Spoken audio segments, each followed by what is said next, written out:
guys, thanks for stopping by. Today I want to talk to you about making choices. Whether you know it or not, you are either unintentionally designing your life or you are intentionally designing your life. And I want to share a little story with you that I think will kind of capture your heart and really drive this point home. A couple of years ago, my son and one of his best friends were playing at his best friend's house. And they were in the front yard having a good time like little boys do. And they look off to the side of the yard and they see this beautiful, what they thought was a beautiful little red wagon. Okay, it was calling their name. They wanted to play with it. They had all sorts of ideas of what they wanted to do with it. Well, according to my friend Mary, she had told them not to play with it. She told them not to touch it. She had warned her son over and over, this is a rickety wagon, you don't want to play with it.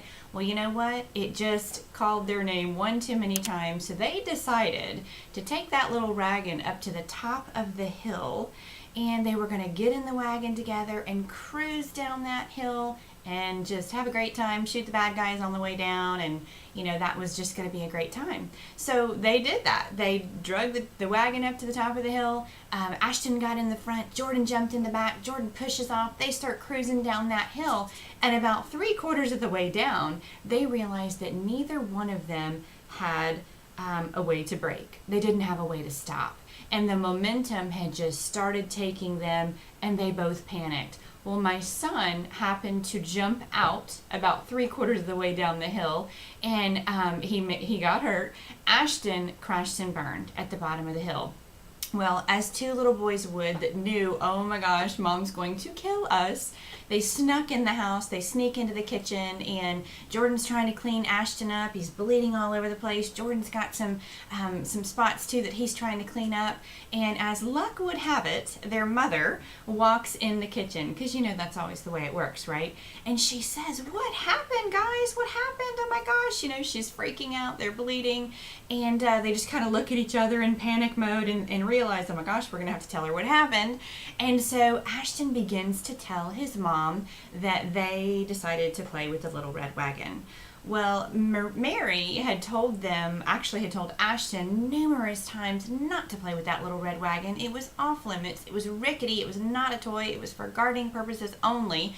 And they decided to just do what they wanted to do. So you could imagine how upset Mary was. And so Mary kind of gave them a bit of a talking to and said, boys, I told you that wagon is off limits. Ashton, I've told you over and over and over not to play with that little red wagon.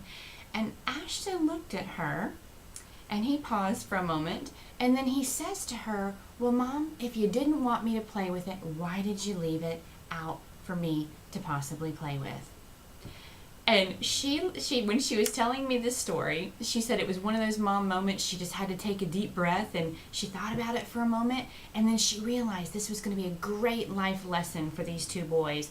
And she said to him and to my son Jordan, boys, there are going to be little red wagons in front of you every day for the rest of your life.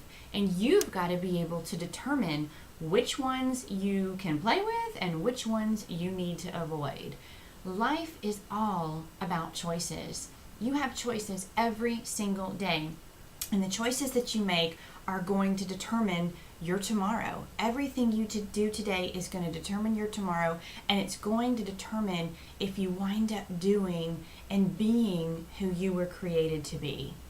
And for those of you that have worked with me before, you know that is my passion, to help people find their purpose, to find their calling, to find their sweet spot in their career. And so today I want to leave you with just a couple of thoughts. Be very intentional about designing your life. Think about what you're doing. Think about the choices that you're making. Think about who you're deciding to hang around with.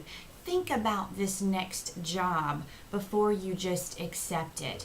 As you look for your next job, make sure it's going to be the right job that's going to really suit your personality and your passions and the skills that are in your current toolbox. So again, you have choices to make every day.